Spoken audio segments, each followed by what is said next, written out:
confess to something. These lights. Great. John, you want some water? Yes, please. These are really great. Thank you. Jeff, water? I got some in here. All right, everyone. It's just after 1 o'clock, so I think we're going to get started on our Hemp and CBD panel. Thank you all for joining us after lunch on the second day. As most of you know, this could probably be a full conference in and of itself, so we're going to try to pack as much as we can into the time we have together today, and we'll try to leave some time at the end for questions. My name is Erica Rogers. I'm a policy analyst with the Denver Department of Excise and Licenses. One of the license types that we oversee of many is marijuana, but we are also very curious to see how hemp will fit into our regulatory framework. So I'll be moderating today, and I will let our panelists introduce themselves. Good afternoon, everyone. Good afternoon, everyone. My name is Kara Lavaux. I'm a food safety and cannabis supervisor for the city of Denver. I work for our local health department. We're called the Denver Department of Public Health and Environment. Specifically, I'm in the Public Health Investigations Division. We've had a marijuana regulation program for quite some time now. We used to inspect medical marijuana facilities, and then our program really ramped up in 2014 when recreational sales came on board, and we've now expanded that to include all cannabis. Good afternoon. I'm Jeff Lawrence. I'm with the Colorado Department of Public Health and Environment. I'm the Division Director for Environmental Health and Sustainability. Our division oversees a myriad of different products, but the one you're here and most interested in today is hemp. Jon Strauss, also with CDPHE. I'm the lead for our hemp program. All right, well, thank you everyone for being with us today. I'm going to give just a brief little introduction. I've heard a lot of chatter about hemp at the conference, so I'm really excited that you're all here and curious to learn about it. As most of you probably know, the difference between hemp and marijuana is an interesting one because they are both different types of the same plant, the same cannabis plant. So the difference, while they both have different cannabinoids such as THC or CBD, the popular ones that we've heard of, they also contain can contain many other cannabinoids, but the difference really lies in a percentage defined either by federal law, state law, or even local law some places. So with that interesting distinction, we also know that federally in 2008, the Farm Bill made hemp legal nationwide, while marijuana is still federally illegal. So to our panelists, how does that designation of hemp as a legal commodity help or hurt your ability to protect the public health or regulate hemp activities? If you can, talk about how regulating hemp is similar to or different from marijuana, and how it's similar to or different from regulating other crops. You want me to start? Well, with the Farm Bill passing, it did legalize hemp. I would probably start by saying it has complicated our world a touch because we've seen a huge influx of CBD and hemp-derived products coming into our Denver market. I think everyone manufacturing these products thinks, woo, it's legal. You know, we're not a criminal anymore, and that's great. But there's other considerations when selling these ingestible type products in our jurisdictions. So, you know, on a weekly basis, our investigators are out just doing their routine work. We're coming across all sorts of hemp-derived CBD ingestible products, smoking products, vaping products. And so we're asking a lot of questions. You know, where did this come from? Where was it manufactured? So we've really seen just a massive amount. It's just increased tremendously in the last couple years in Denver. We have had a marijuana regulation program for quite some time, and we don't see a lot of differences between the hemp market and the marijuana market. They really use the same sort of growing practices, the same sort of processing and extraction processes, and we, for the most part, see almost identical product types. So we kind of look at that through the same public health lens that we do marijuana products and regulate it the same way. So I would add, kind of picking up where Kara left off, is we at the state didn't have anything to do within the marijuana industry and the extraction process. So as the hemp businesses and industries sort of began itself, we were able to leverage our local partners and learn from a lot of what they had learned from the marijuana industry, because as Kara said, it is so similar in the extraction processes and the like. I think one of the elements that has been a struggle, admittedly, is while USDA passed the Farm Bill, FDA has lingered behind in their recognition of hemp and it as a food ingredient or a dietary supplement. Colorado and our kind of progressive thoughts got in front of that and said hemp can be put into food, and so we're navigating that. I'll have Jon talk a little bit about some of the things we're seeing within that industry. I think the one thing that we've seen within the industry is when we have new food commodity sectors arise, they're not that different, and we're trying to treat this very similar to any other food commodity.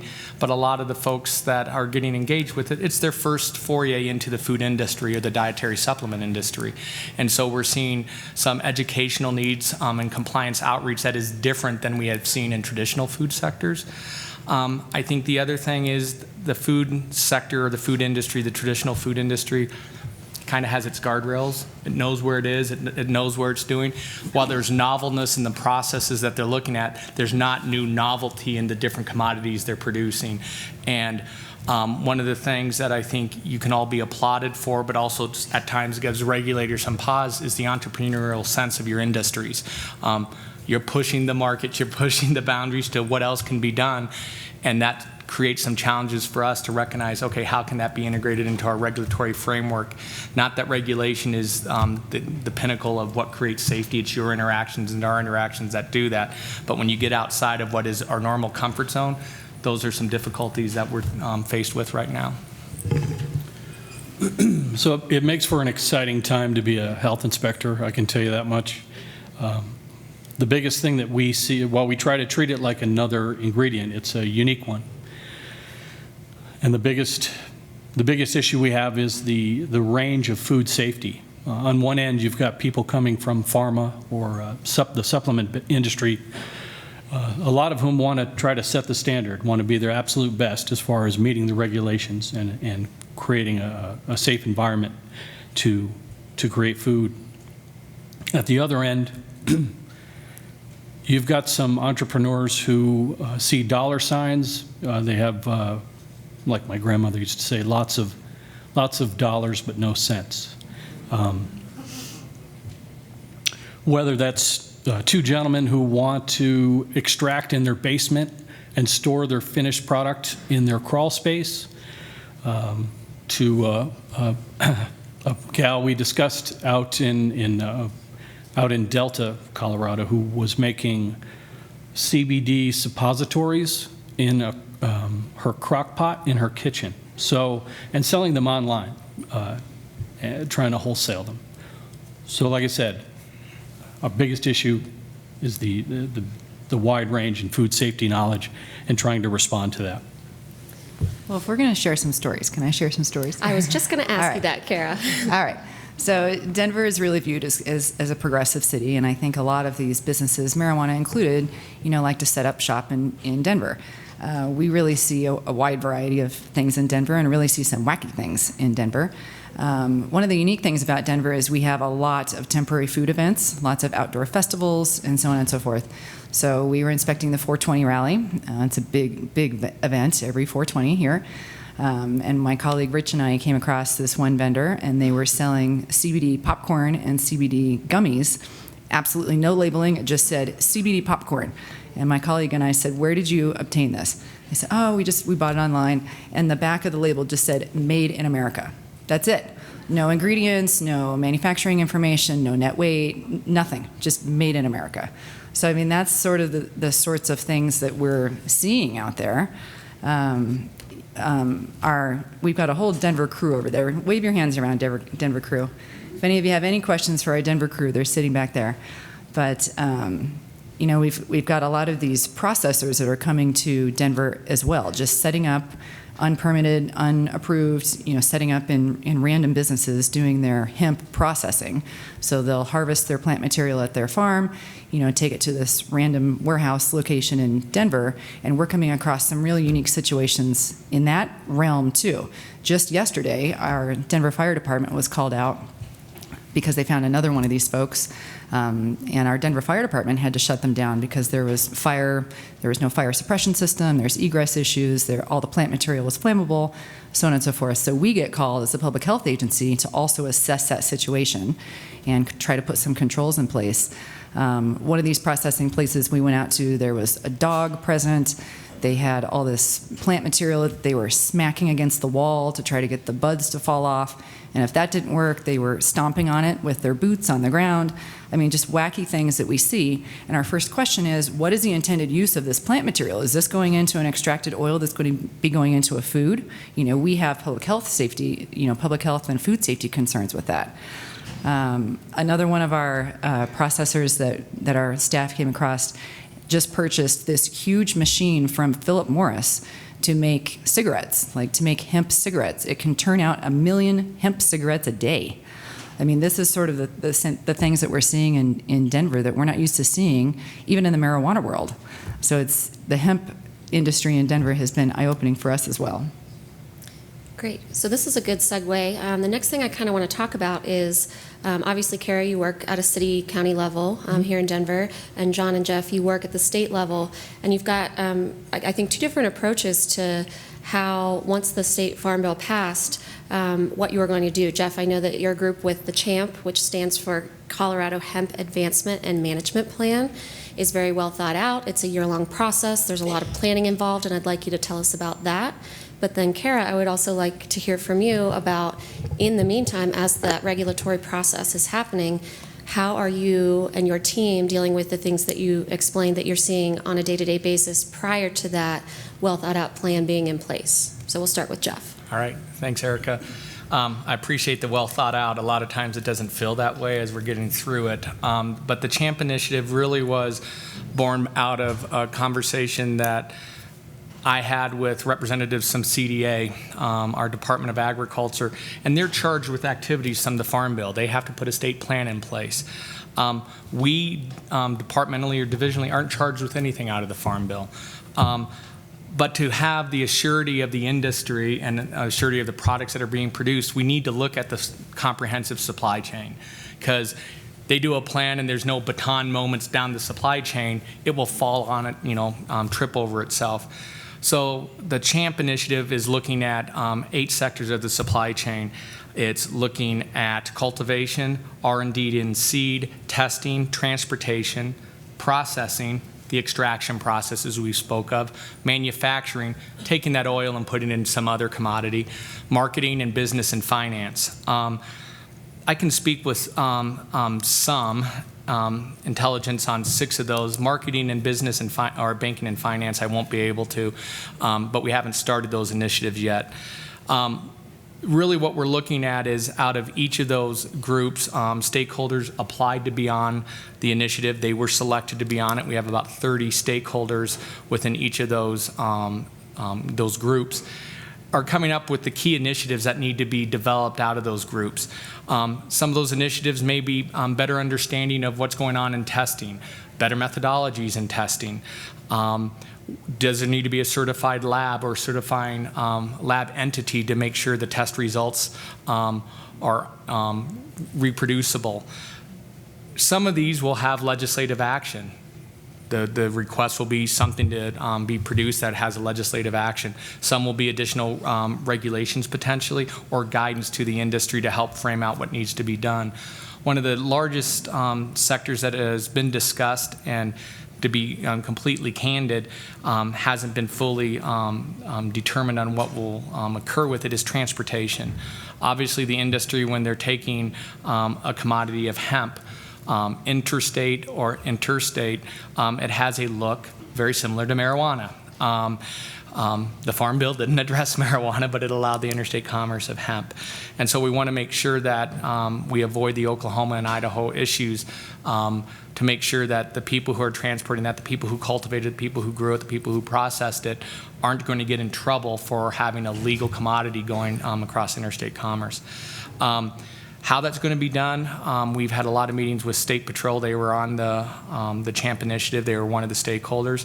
And they're candid. within any industry, you have those that are wanting to do it right and those that are trying to take advantage of certain elements of it. And there's a recognition that if we develop a manifest, a bill of lading or something like that, those that want to have more nefarious actions will create forged documents on that pretty quick, and will that really be worth the paper it's written on? We've had some very young Wyoming and CSU students talking about blockchain technology to look at how that can provide a surety in the transportation records, and we're trying to investigate that. The one thing that we don't want to do within all of it is have the same level of seed to sale tracking. Hemp is not the same as marijuana in that. There's a requirement for it in marijuana, understandably so in my opinion, but hemp's not the same. It needs to be grown, tested, harvested, and shown to meet the standard of identity through that. It doesn't have to have the same rigor, so how do we put that all in place is something that's going to be coming out of the initiative. The plan is due to USDA, I think, in spring of 2020. We'll meet that deadline. And then obviously, as I indicated, there could be outputs from the stakeholder groups and legislative actions this year. All right, so Kara, you have had to deal with products that are popping up in gas stations, grocery stores, even the convenience store that sits on the first floor of the Webb building, which is where our city and county government officials work. So while we're waiting for the CHAMP initiative to be submitted and to establish all of these state rules, how are you dealing with the immediate public health and safety concerns present in these places where you're seeing CBD and other products? Great question. So in the interim, we are viewing this as a food. So we're applying our Denver Food Code to all of these products. Our main concern really is approved source. So what we mean by approved source is we are making sure that that product was manufactured under some type of public health regulation that would be comparable to how we have in Colorado. So if our investigators are always out, we've got restaurants, we've got food trucks that are cafes that are putting tincture and such in their products, and then like Erica said, we're coming across manufactured products throughout the city. So really our main concern is approved source. So if the product was produced in Colorado, that's an easy check for us because we can go to the state website, we can look up approved source list and make sure, okay, good, state's got that, it's an approved source. If it's outside of Colorado, that becomes a bit more of a challenge for us. Our typical course of action on that is to put that product on hold while we do a little bit of research on that product to make sure that it's coming from a state that has some sort of comparable public health regulation that Colorado has. So that's our normal course of action. We would put it on hold, reach out to the manufacturer, and gather some information to make sure that that product was produced safely. Can I add it? Sure. I failed in my discussion of CHAMP, failed to kind of give our history of our interaction with the industrial hemp or the hemp industry.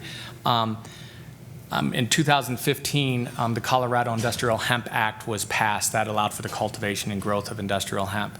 Candidly, at our agency, we didn't think that was impactful, would have an impact to us because we were still viewing it as hemp or CBD as an additive into food as an adulterant.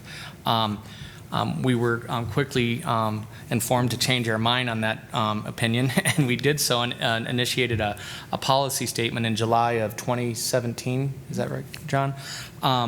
Recognizing it as an approved food ingredient as long as certain elements were met. Kara touched on a few of them, that it has to be, the hemp has to be derived from an approved source. She described what that approved source looks like. It needs to be tested and documented that it's below 0.3 THC, the standard of identity.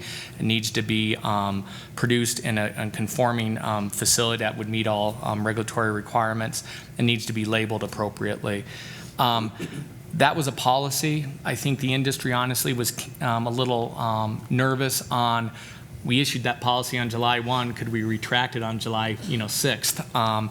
And so in 2018, there was legislation passed that basically embedded those elements into the law. 2019, there was some modifications to that same legislation, and I think one key component within that was allowing local municipalities to put additional requirements, and I don't want the hemp people in here to be concerned about that, additional requirements on the hemp extraction or production as they deem fit, but no additional food regulations or requirements on them. Really, the cornerstone of that was something Kara talked about, fire safety associated with the extraction processes. Many locals that have marijuana businesses in their communities recognize that they have these statutorily provided local authorities. You can opt in or opt out of it locally, and you can put additional requirements. And since hemp has such a corollary or proxy to marijuana, they're like, why doesn't that exist in hemp? So that was placed in the law to say you can put what you deem as appropriate licensing or regulatory requirements, i.e. a fire inspection or something of that nature locally. You just can't put additional food safety burdens on them. We started registering firms in 2017. That first year we had just under 20. As of today, I think we've got at least 411 registered, and that's statewide. We've got a team of folks. We had one team, manufactured food team. Everybody was assigned hemp firms going out doing inspections. We realized that we needed some dedicated personnel who could be flexible and respond better to the needs of not just the regulatory side, but the industry as well. So we're continuing to build that team, and we're out doing inspections. We're pulling samples as well. And most importantly, we're trying to be a resource for the entire industry. Great. Well, since you brought up the topic of testing and sampling, let's dig into that a little bit more. With marijuana, I know there are different buckets of types of testing and research that can be done. There's testing to determine, obviously, whether it's marijuana or hemp, which might be useful to law enforcement. There's testing to address health and safety concerns such as yeast, mold, pesticides, bacteria. And then there's the research and development bucket of innovation and new products, and especially if these are going to be used in any kind of health or wellness. So can you talk a little bit about what you see the future being like for the testing of hemp, and whether those similar categories might exist as they do with marijuana, and or whether there might be different categories for hemp?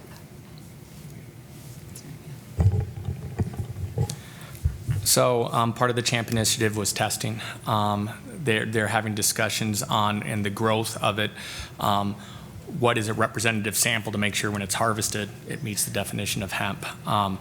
As far as finished product, obviously the standard of identity and maintaining that 0.3% is an important aspect. We are also looking at having our state lab, they're developing methodologies to provide the testing that Erica, you spoke of, whether it's molds, mildews, other bacteriological testing.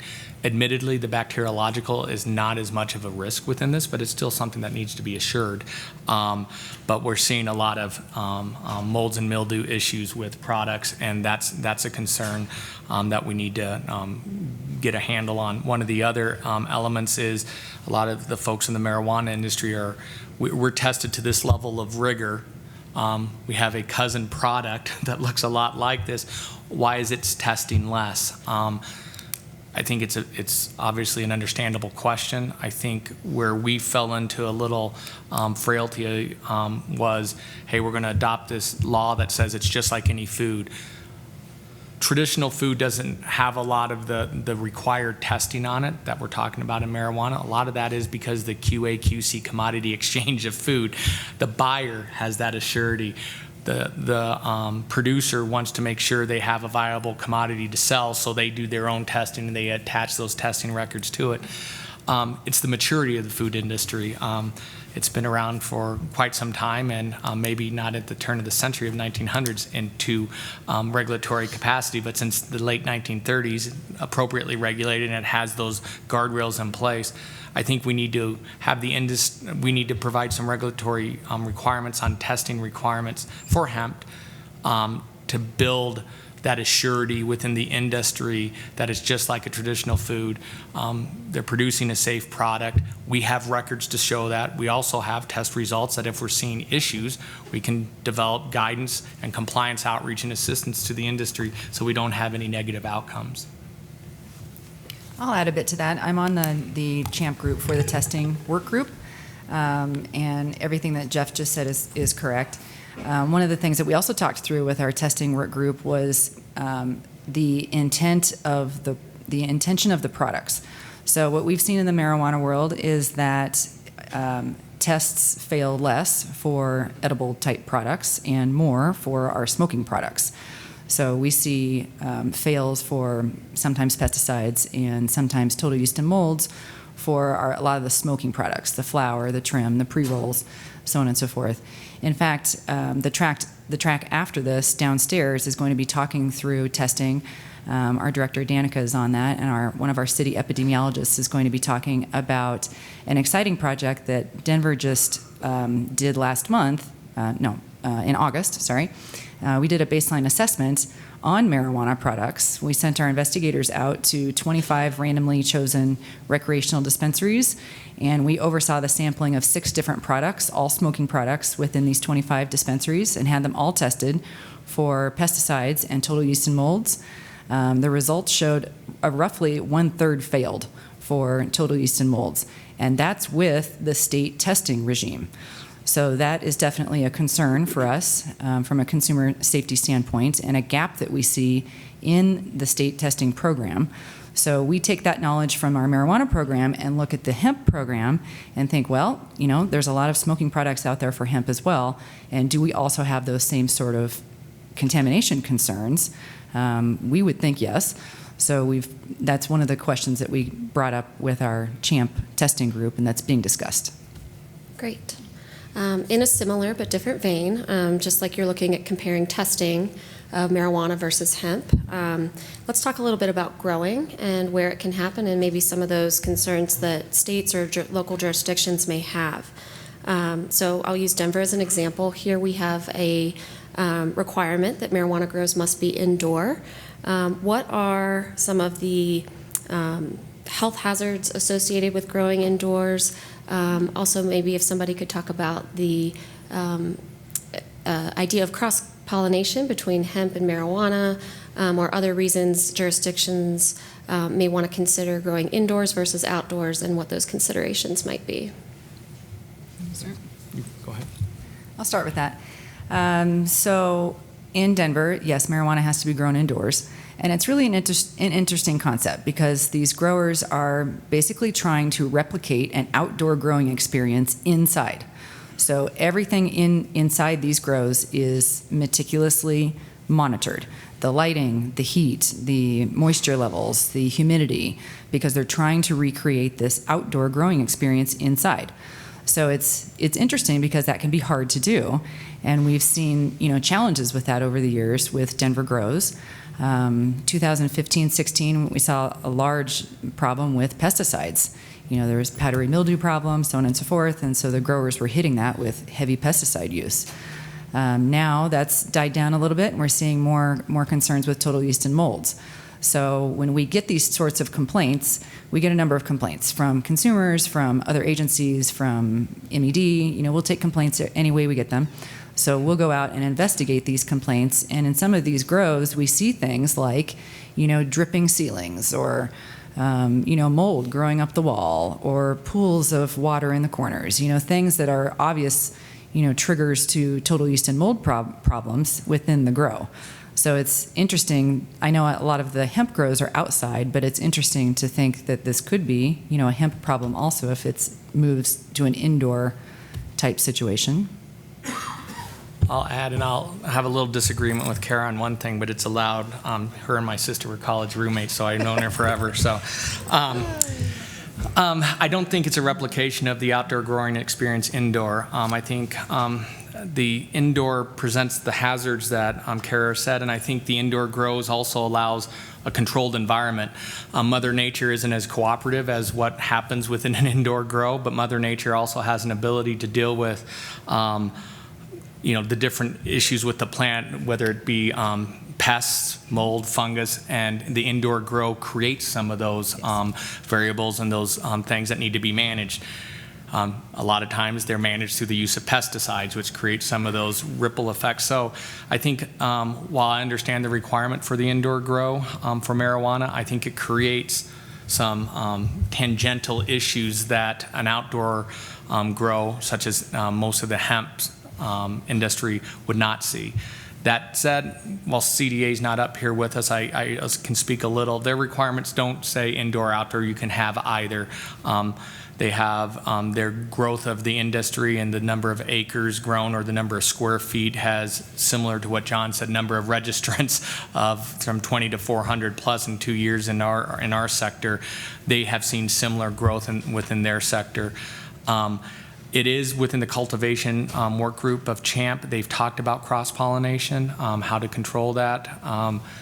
You know, as soon as you can control the wind and what Mother Nature does, there's probably a more lucrative job for every one of us out there, but they've had those conversations of how to look at it.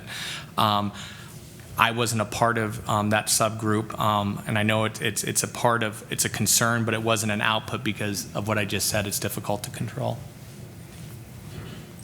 Great. Okay. So now that we've talked about growing a little bit and testing, let's talk about the different types of hemp products that you're seeing out there. Obviously, there are wide-ranging uses from industrial hemp uses for fibers and in hempcrete and things like that. There are also products that are personal use, topical things such as lotions and bath bombs. And then there's everything in the ingestible realm of edible, smokable, vapable. Can you kind of talk about what you're seeing as far as these products, and if you think that there's going to be a trajectory similar to the marijuana product industry, or what differences you see there? Let me start. Let's start with the products you're seeing, sure. Sure, I'll start. A lot of the products that we see are pretty much the same as the marijuana industry. We're seeing a lot of ingestible type products and a lot of smoking and vaping products. The ingestible type products, a lot of tinctures, things like that. One of the main differences that we see with the hemp versus the marijuana products is that the hemp products are really marketed and thought to be therapeutic.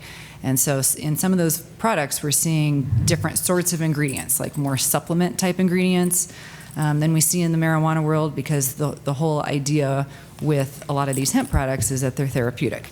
So some of these manufacturers are throwing in other ingredients that really jazz it up and really make us, public health officials say, woo, can we have kava in this CBD tincture? Like, we might need to take a look at that. So that's one difference I see, just a little bit of difference in the ingredients. I think, and I'll have John talk more about what they've seen during inspection. I think what's important is when we adopted those laws in 2018 and 2019, we talked about a food commodity or a cosmetic. We didn't consider those other products, and right now, in truth, those other products aren't allowed to be produced in Colorado. That sometimes comes as a shock to some of our hemp industry members right now, but that's not what we were registering for. We weren't registering them as a delivery device or a drug. We were registering them as a food ingredient or a dietary supplement. I think that's an important characterization to make. Doesn't mean we're not seeing it out there. When we do, we have interactions with those businesses and let them know of what we see as a drift in scope and allowance within the statute. Anything to add? Just at some firms, if all they want to do is some kind of topical or, what was that one product? Shoe inserts, CBD shoe inserts. We tell them we can't register them, so then they'll try to say, well, we'll do tinctures as well, so that they can get some legitimacy, if you will. So it's really about getting the information out there about what's allowed, what isn't allowed. As far as another big food safety problem that we see with edible products, especially in tinctures, is the flavorings that some of these folks use. You go in to a facility and they've got essential oils, different, like peppermint or lemon or whatever, and upon closer inspection you find out that none of them are food grade. They're all meant to be used in cleaning products or something that isn't designed for food. And we've found this issue time and time again. So again, getting the word out, the most important thing. So that's a great segue. Speaking of additives and flavors and things like that, with the recent news of vaping-related illnesses and increased youth usage of tobacco across the country, several jurisdictions, including Denver, have recently raised the age of sale of tobacco products to 21. Do you see this movement affecting the market for smokable or vapable hemp, and if so, how? can I say that's not under my purview at the health department? What I would say is, I'm not sure. Obviously, there's concerns. Everyone's been concerned about what's been occurring and the appropriate mechanisms to put in place to give assurance to the people who are using those products. I think any action that would come from that would potentially be legislative action. And honestly, I don't know if we'll see that, what level of support it will have. I think the base tenet is what you led in with, Erica, is how do you provide assurance that the product's safe. That's the main thing. Whether you're 21 or not and able to purchase, if it's not a safe product, we don't want anyone 21 or older to purchase it. So how do we provide that assurance? The age issue would be some other element of legislation that may come through. All right. If nothing else to add, maybe we'll move on to some. I know none of you are law enforcement, but I know you're all very in touch with law enforcement frequently. So cannabis is a commodity, unique that, as you've mentioned, Jeff, that the legality of any given cannabis plant is dependent upon the percentage of THC in that plant. It's a very unique way to determine whether a plant is legal or not. So without a current regime for testing or a widely operable way to look at a hemp plant and easily determine, or a cannabis plant, excuse me, and determine whether it's hemp or marijuana, what are some of the issues that lawmakers and law enforcement officials are bringing to you at the CHAMP on how to deal with this issue? As I indicated a little earlier, and I can try to expand on, it's probably, at least in the discussions we've had at CHAMP, the most significant issue. Law enforcement, you hear it looks like a duck, quacks like a duck, it's a duck. This looks like marijuana, smells like marijuana, and we call it hemp. And it is. And that creates confusion within the interactions they have. I think that's why law enforcement, not only in Colorado, but external to Colorado, this touch point states, they want to have some level of confidence in that what is being passed through their communities is hemp. That's why, while there's testing records are an important aspect of whatever is developed, the concept of blockchain is something that is really intriguing to the different folks at all levels involved with it, because at that point they could look at a seal, show that this seal correlates to this, here's the test results, and they move on.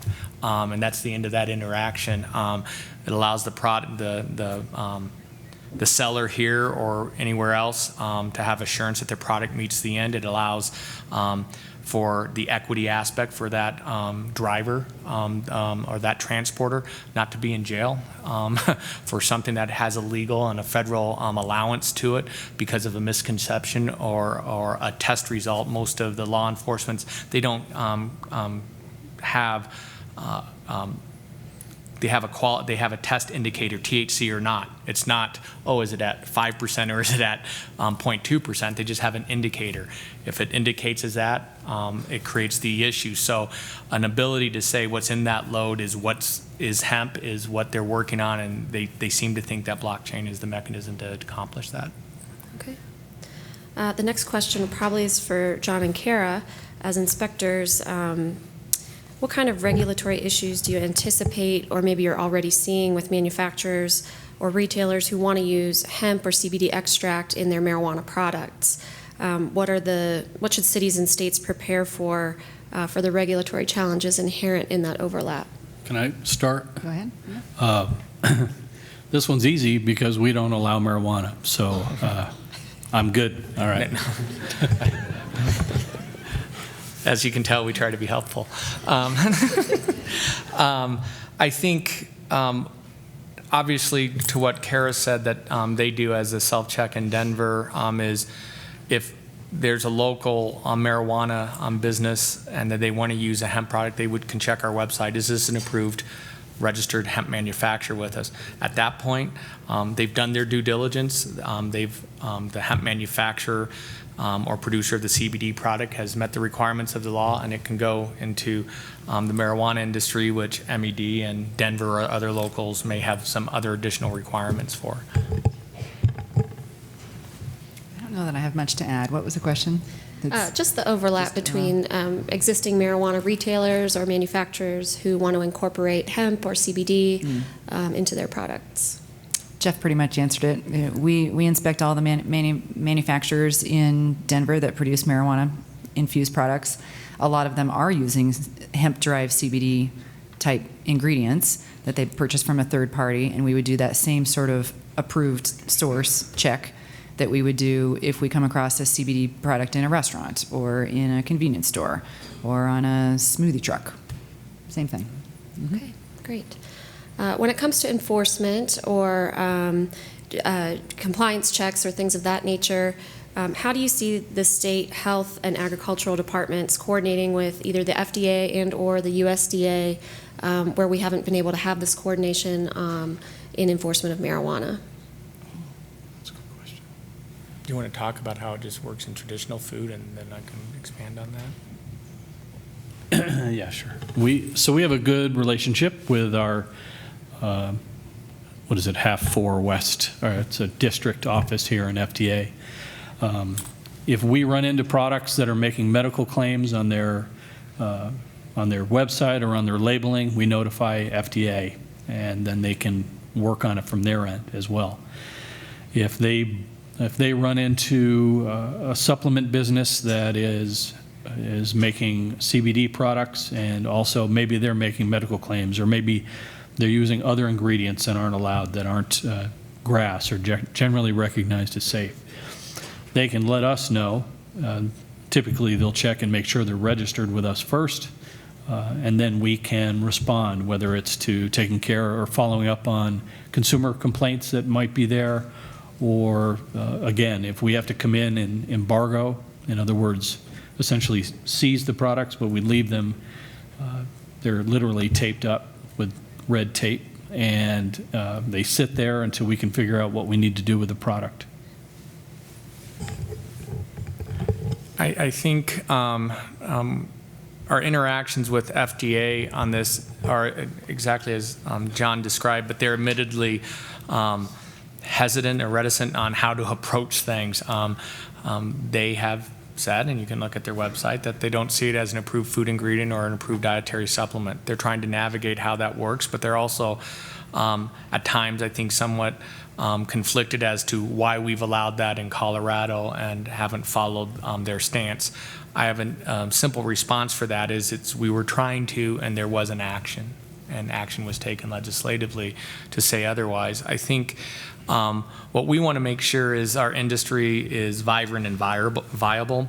The best thing our hemp industry can do is make sure they're not making health claims. If you want to get the attention of FDA, make a health claim. You'll get their interest. And I don't say that in a constructive way. That's their biggest concern. They don't want to have hemp be purported to cure, mitigate, treat disease.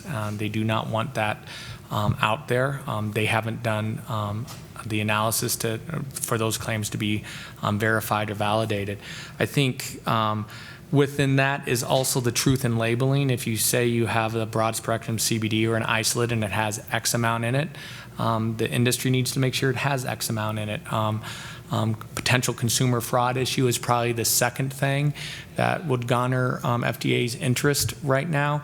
Obviously, I think they have trust because, as Jon said, we have a 50-year relationship with them and doing the work we do within our agency, that we know how to do food safety. This is food safety, but has those other elements to it, and they want to make sure that the industry is at least honoring those elements of what they can and can't do. Great. So how do you see your enforcement strategies and current regulations adapting to, we hear a lot about the CBD aspect of hemp.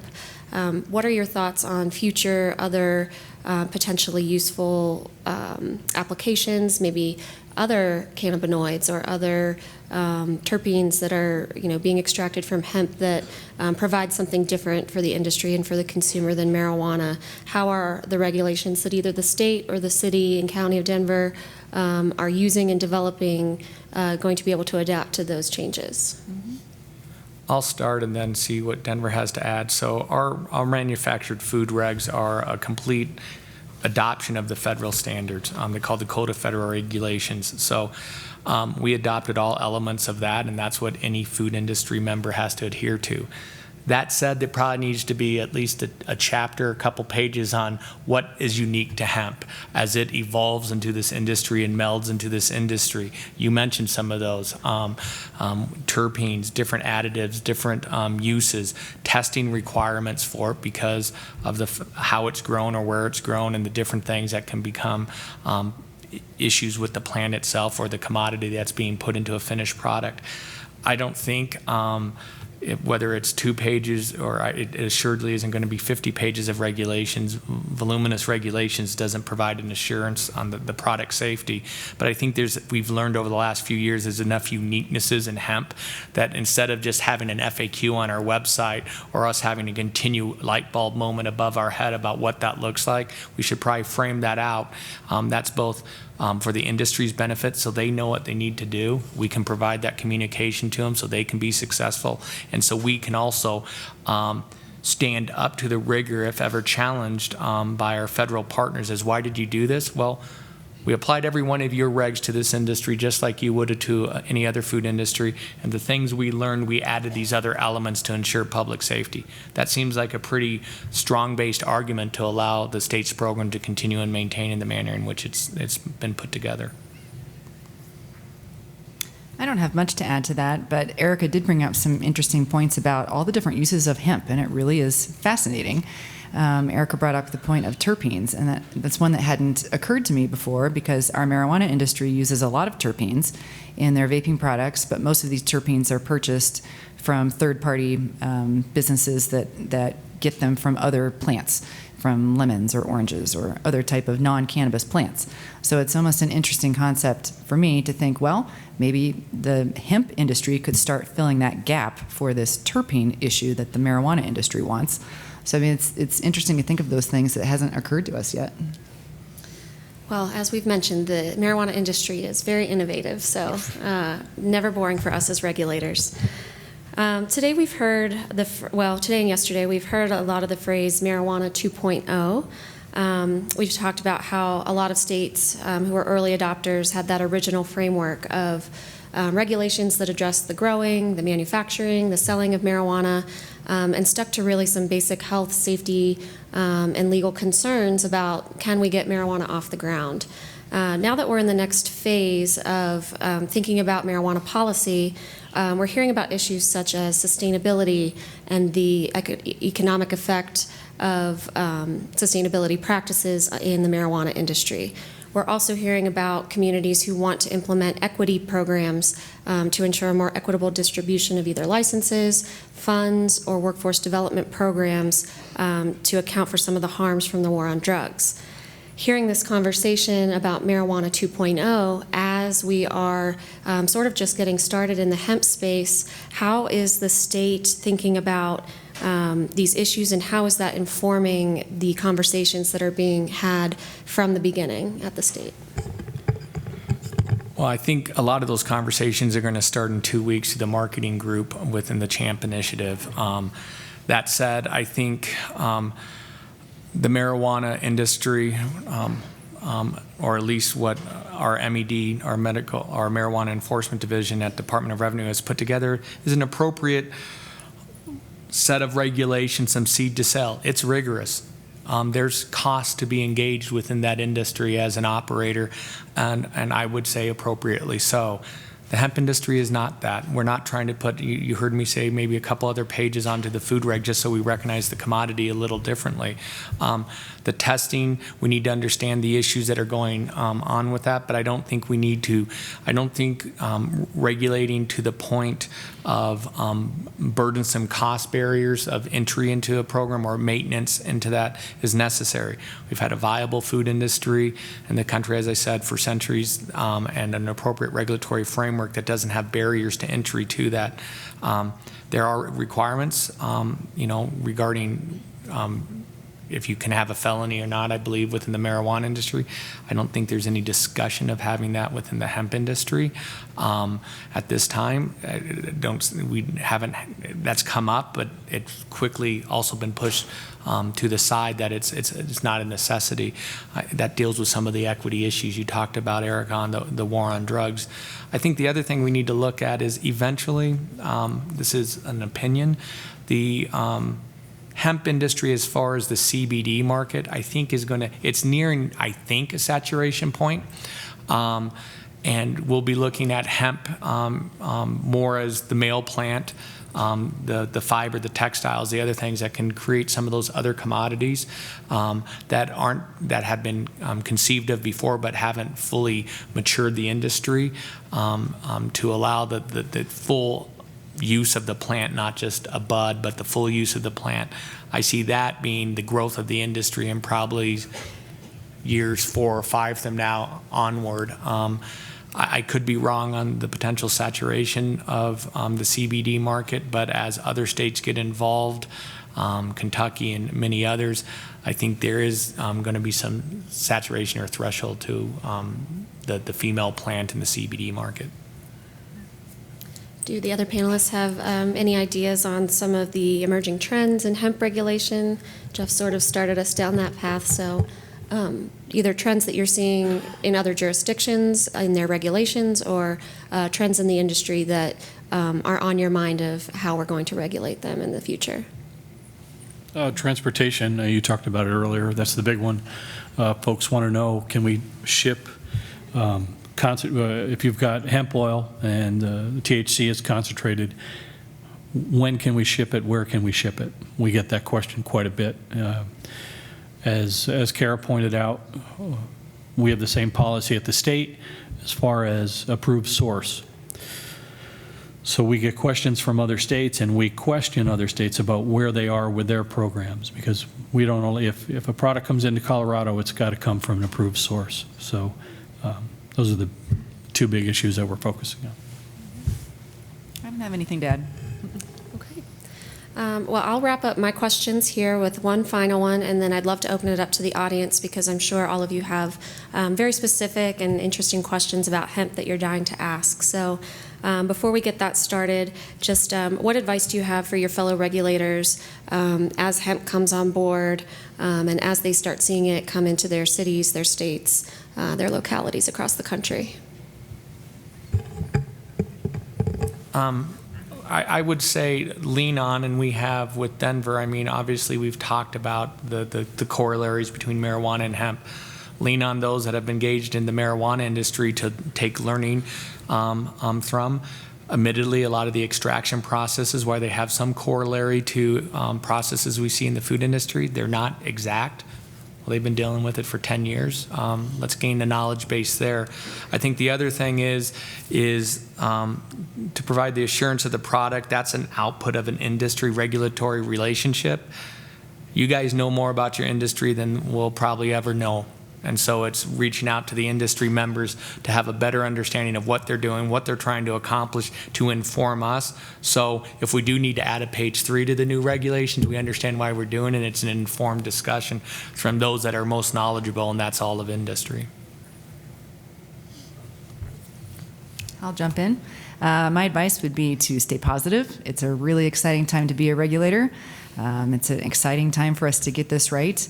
And, if it's marijuana or hemp, it's new industries. This is a super exciting time.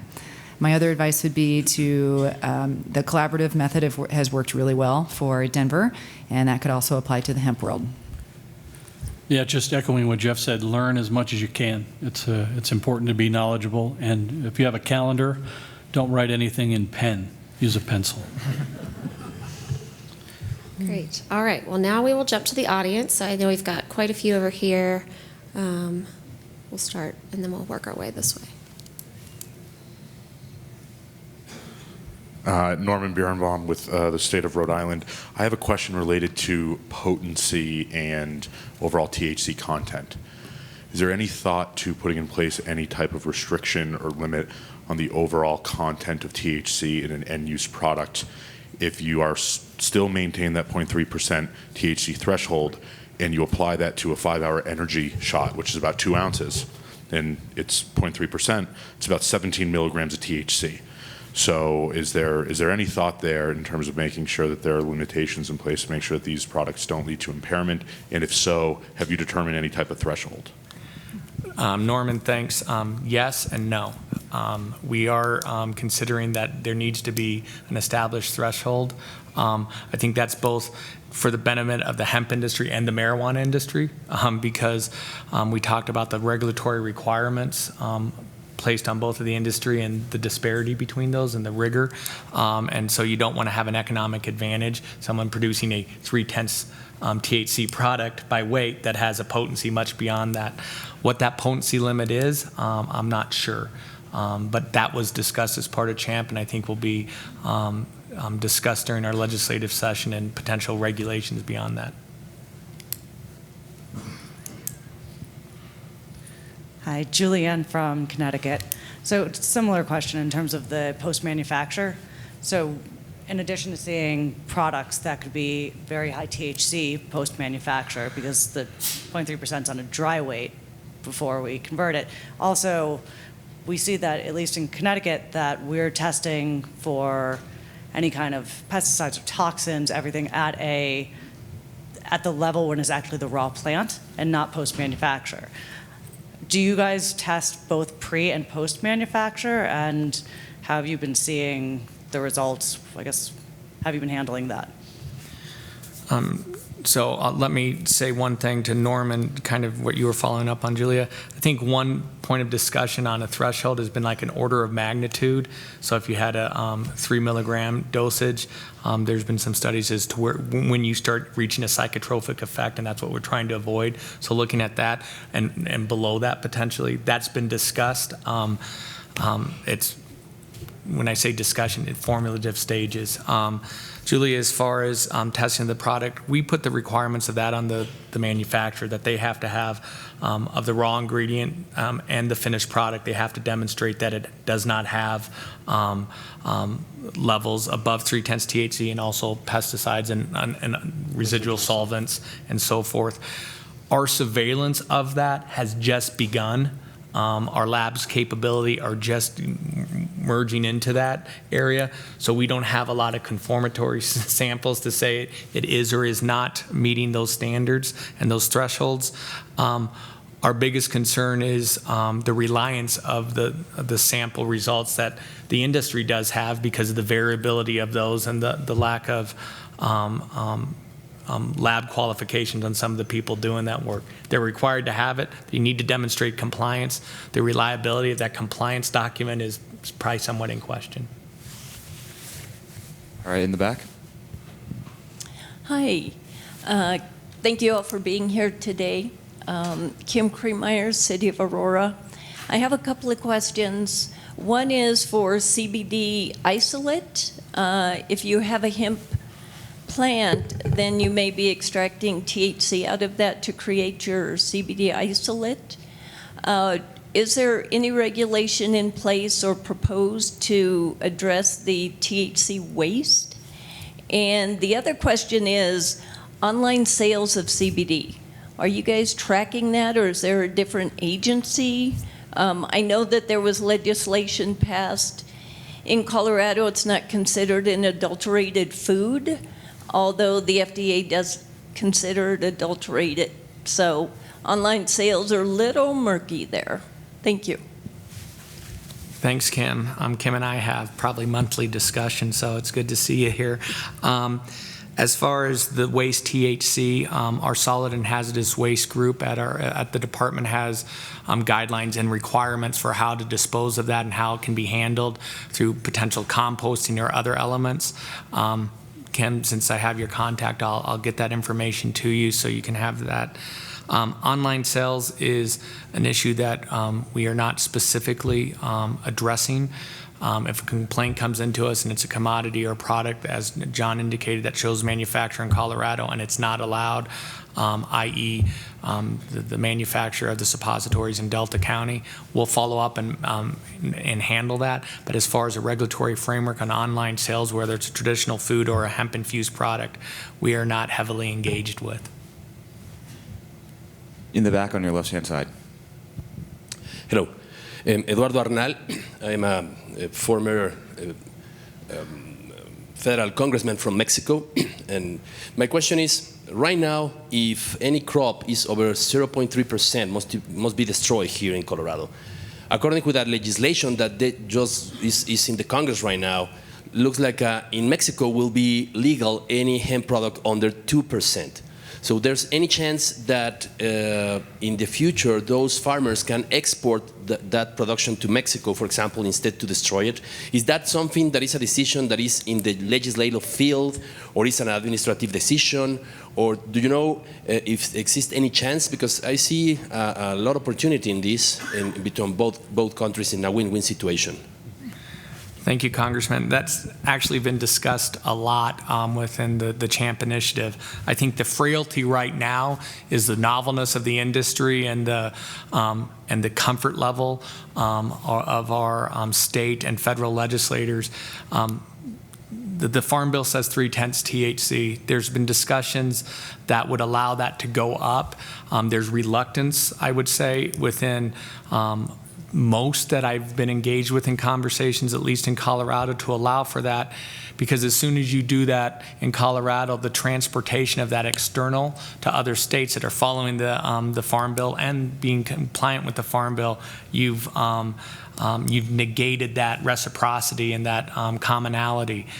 That said, I think there's also concern and reluctance about destroying, whether it be through tilling under or actually, burning the crop, because it had a level of THC that, to the questions that were asked by Connecticut and Rhode Island, that it isn't going to be psychotropic. Isn't there a utility for that product, and do we have to create those impacts to the farmer, the industry, and all of that?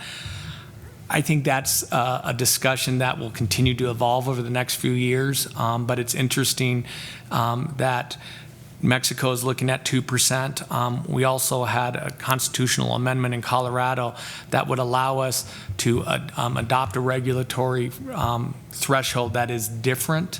It would have to go through a legislative action. I think right now the reluctance to do so is, as I indicated, the reciprocity through the other states and countries that have adopted the 0.3 limit. Back right-hand corner. Hi, Susan Audino. I'm a chemist. I have a question for you. You've already alluded to this. So we have the big coveted 0.3% defining quantity of THC in your products that defines hemp from marijuana. So are there any measures in place to either identify or to thwart laboratory shopping? So if a laboratory goes out and provides one result and the grower feels that that was not appropriate and wants to continue going on from laboratory to laboratory because of the variability in laboratory testing, we see this laboratory shopping happening, and do you have any measures in place to identify that, and if so, are you dealing with it? Thanks, Susan. I was really reluctant when you introduced yourself as a chemist that it might go down a topic that I have no ability to answer. I think I can touch on this a little, and then Kara, being a part of the testing CHAMP initiative, I think can fill in some blanks. Yes, that's a concern. It's been expressed in a number of areas. One of the elements of the CHAMP initiative was looking at certified labs, the assurance of the right methods. So while there may be variability in results, you would hope that utilizing, depending on the equipment utilized and the methods utilized, that you would negate the shopping, because if John had a certified lab and I had a certified lab, we would have reproducible results. That said, sometimes it's not just the product that, or the methods being tested, or the individual skill set in conducting that method. It's the homogeneity of the product being tested and the reproducibility of that within a large batch size or not. So it's being looked at. I think there will be either regulations or legislation drawn up to put a lab certification in place for hemp, similar to marijuana, and then we'll see where we go from there. I don't have much more to add than what Jeff said, but he did bring up a good point about homogeneity. So when you think about total yeast and mold, it does not grow homogeneously in a product. So you could send one sample to this lab and one sample to this lab, and you might get a hit at this lab and not a hit at this lab because it does not grow throughout the product in a uniform way. So, if some operators might be thinking it's a lab issue, but when it really might be that it's not a representative sample of the batch issue. Hi, my name is Bozzy from the Royal Canadian Mounted Police in Vancouver. I was just wondering if you can talk a little bit about some of the other uses of hemp besides CBD extraction. In Canada, hemp's been legal since something like 99 or 98, and we just don't see too many other products from it. I was just wondering if it's just they're not out there or not sure where to look. So, thanks. You bet. Thanks, Ballsy. It was interesting as part of the CHAMP, we're going out to different communities within Colorado, and we were down in Durango, southwest corner of the state, and it was a room full of hemp farmers and processors, and it was the first room I had been in where the majority of farmers were actually looking at growing the commodity not for CBD or the flower, but to grow it for different commodity uses, and it was thrilling, to be honest, to be in that room. What we've heard of is obviously paper. We've heard of hempcrete. There's a number of different sustainable activities that can be grown or utilized on that. You've known of the textile and fiber aspects.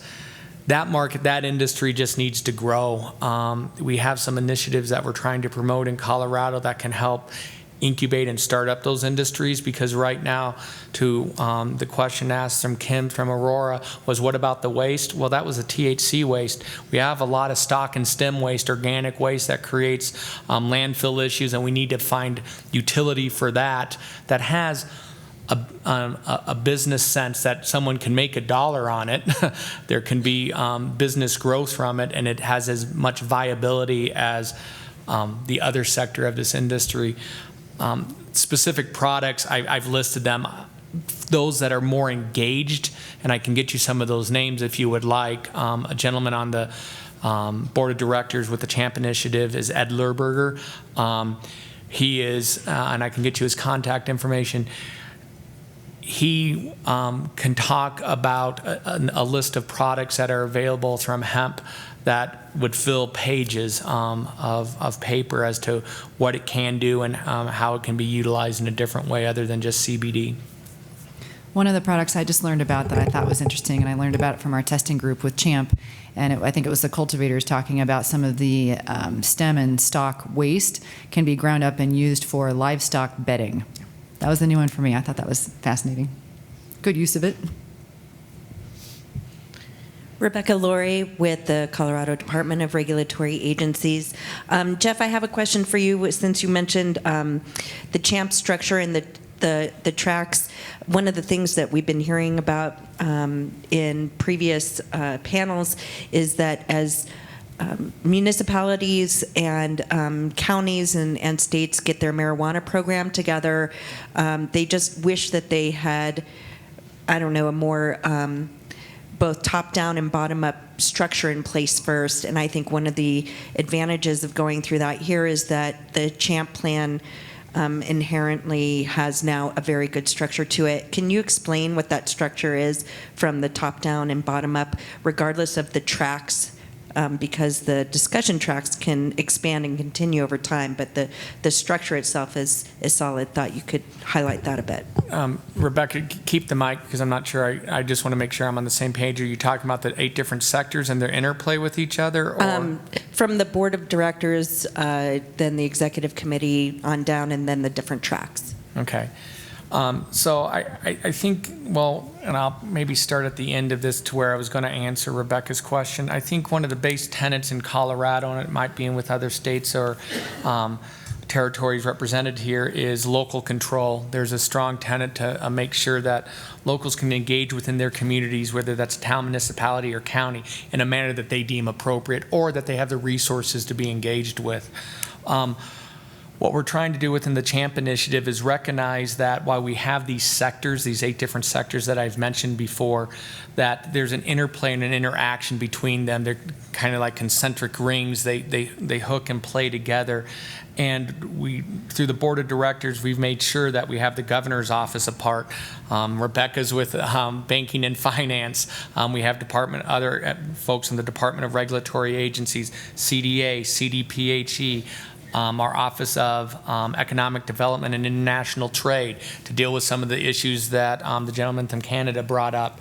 We're trying to have a comprehensive look at what what it entails to have a vibrant, engaged industry that's not just CBD or the use of that commodity, but the full plant utility.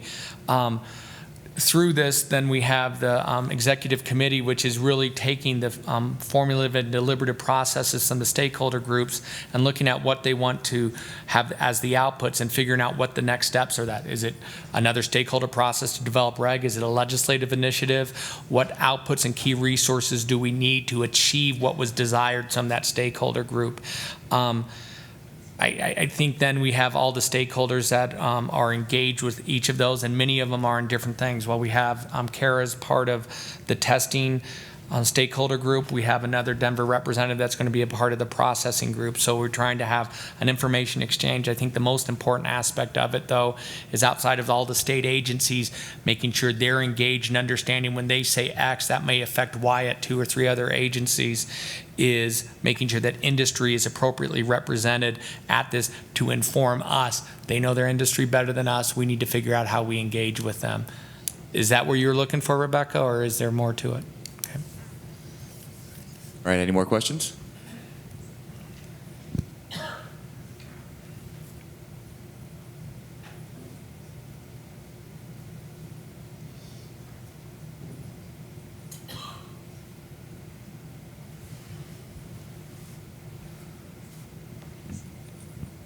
Hi everyone, I'm Sophie. I'm a reporter for a news outlet called Stateline. I think I've talked to a couple of you on the phone before. You mentioned some of the concerning things you've seen around food safety, you know, people stomping on plants on the floor, that kind of thing. Has that led to any actual instances of people becoming ill or consumer complaints where people have, you know, had some kind of health incident because of the hemp products they've consumed?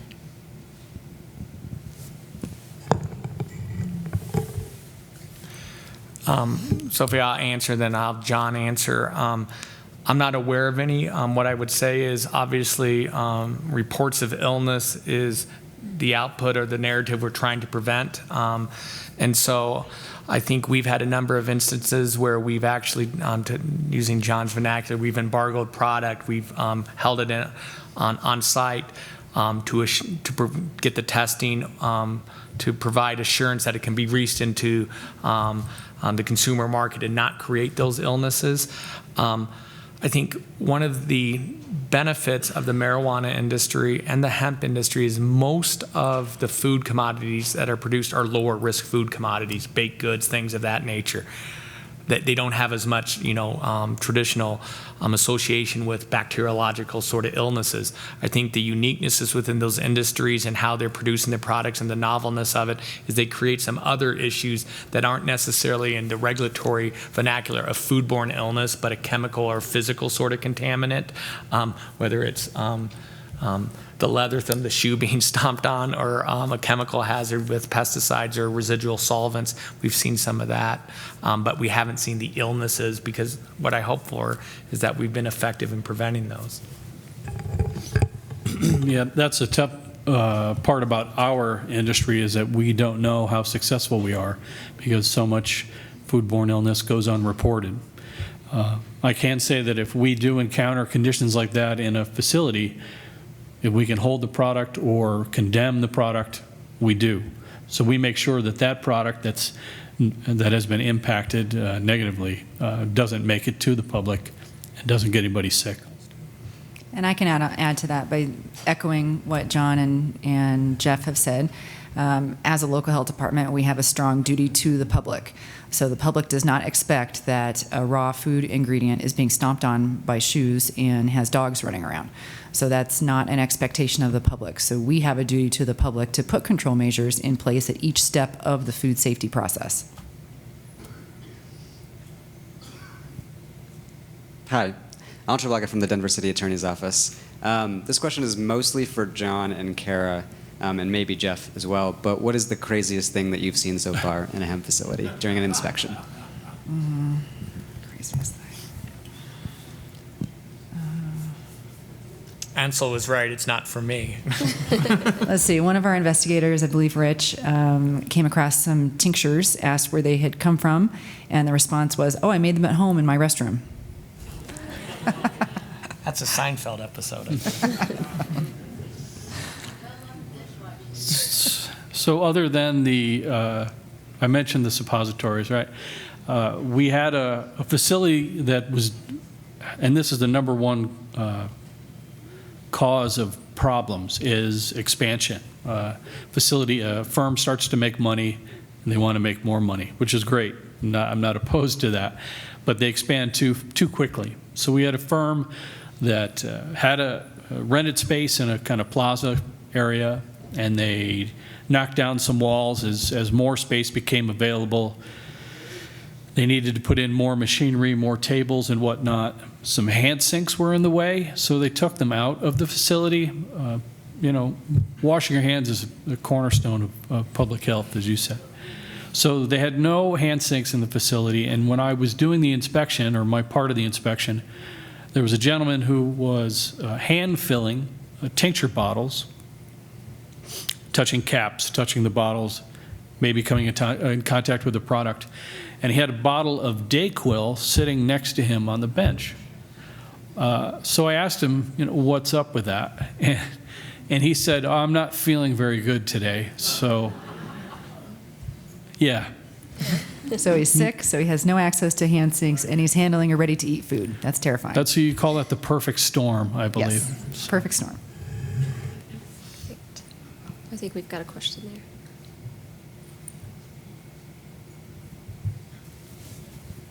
Hi, Jeff Cox, Illinois Department of Agriculture.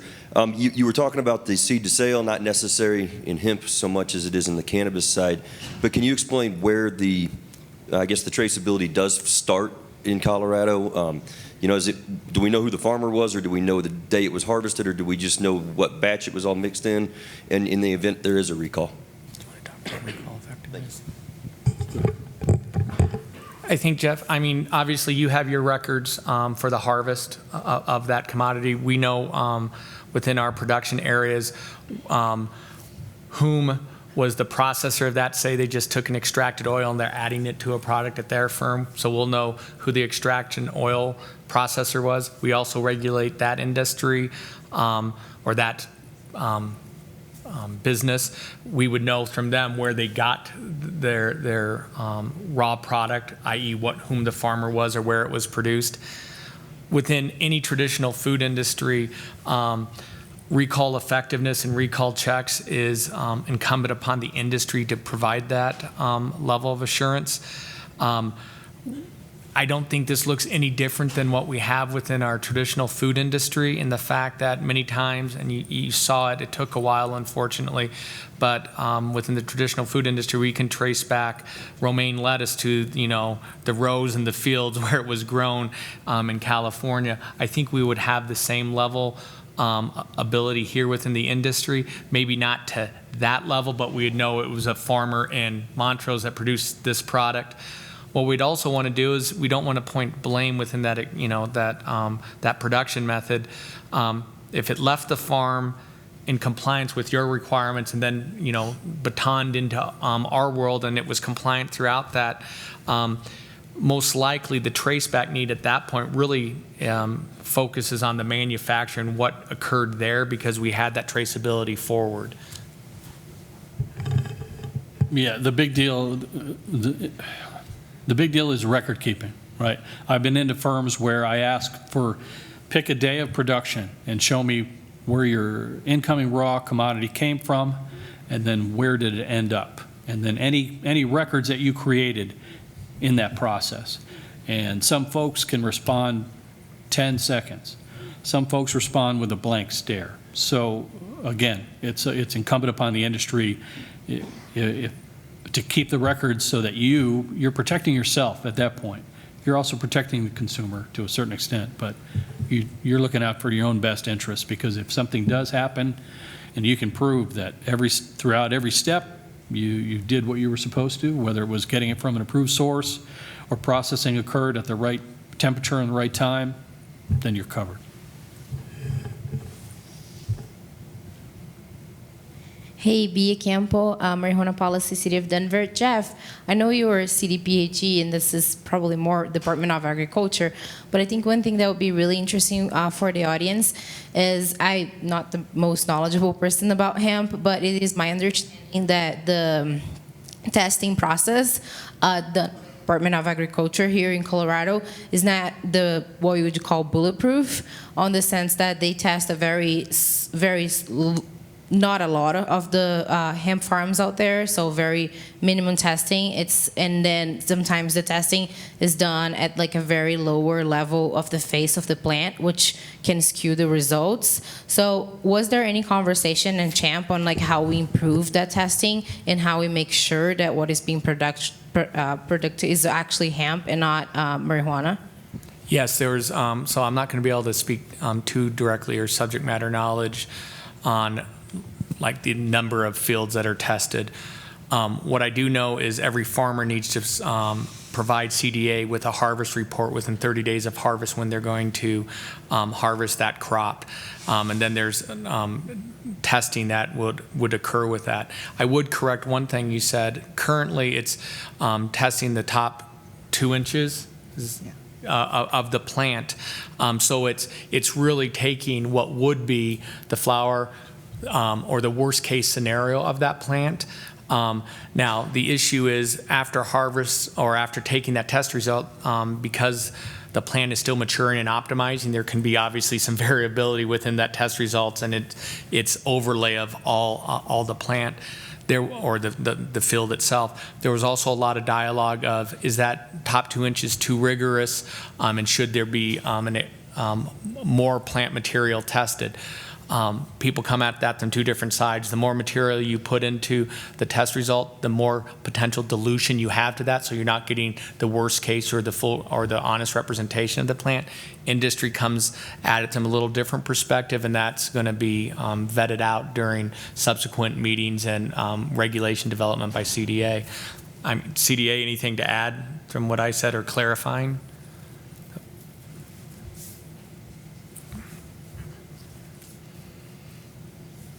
Okay, any more questions? All right. All right, well, thank you, everybody, and thank you to our panelists. I'm sure that next year at this time we'll have a bunch of new hemp questions to be asking. So we're looking forward to seeing you again then. Thank you. Thanks, everyone.